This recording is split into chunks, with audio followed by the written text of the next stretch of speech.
మా గమ్యానికి దగ్గర చేరుకున్న గోవిందా. ఇంకా 100 కిలోమీటర్ ఉంది తిరుపతికి. Day 23 of padayatra. Anakapalli to Tirumala Venkateswara దేవస్థానం. ఇంకా రోజులాగే తెల్లజాములు లేచిపోయిన గోవిందా. ఇంకెక్కడ కూడా వాష్రూమ్స్ లేవు గోవిందా. బయటకు వెళ్ళాల్సి వచ్చింది. ఇంకా వచ్చేసాక పూజకి రెడీ అయిపోతున్నాను గోవిందా. ఇంకా బొట్టు కూడా పెట్టించుకున్నాను గోవిందా. బొట్టు ఎలాగుందో చెప్పండి గోవిందా. మీకు నచ్చితే కామెంట్ చేయండి. ఇంకా ఉదయం పూజ కూడా ముగించుకున్నా గోవిందా. ఇంకా మా పాదయాత్రని ప్రారంభించాం గోవిందా.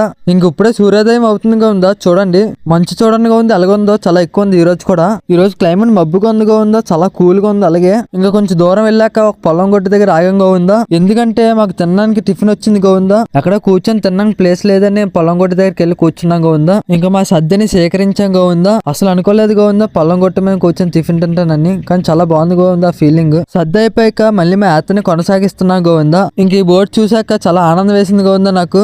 ఇంకా తిరుపతికి 100 కిలోమీటర్లు ఉంది గోవిందా. ఇంకా గూడూరు చేరుకున్నాం గోవిందా. ఈ రోడ్డు చూసారు గోవిందా ఎలాగొందో. నల్లకపోయాం రోడ్డు పైన. ఇంకా మధ్యాహ్నం బెక్స్ గుడి దగ్గర ఆగాం గోవిందా. ఈ రోజు బెక్స్ ఒక ఫ్యామిలీ ఏర్పాటు చేశారు గోవిందా. బెక్స్ ని ఆరగించి అక్కడే కొంచెం విశ్రాంతి తీసుకొని మళ్ళీ మేము పాదయాత్రని కొనసాగిస్తున్నాం గోవిందా. ఈ రోడ్ చూడండి గోవిందా ఎలాగొందో. 1 వే రోడ్డు. చాలా ఇబ్బంది అయిపోయింది ఈ రోడ్ మీద నన్ను. ఆపోజిట్ గా వెహికల్స్ వస్తే మా పక్క నుంచి వెళ్తున్నాయి గోవిందా వెహికల్స్. ఇంకా సాయంకాలం అయింది గోవిందా.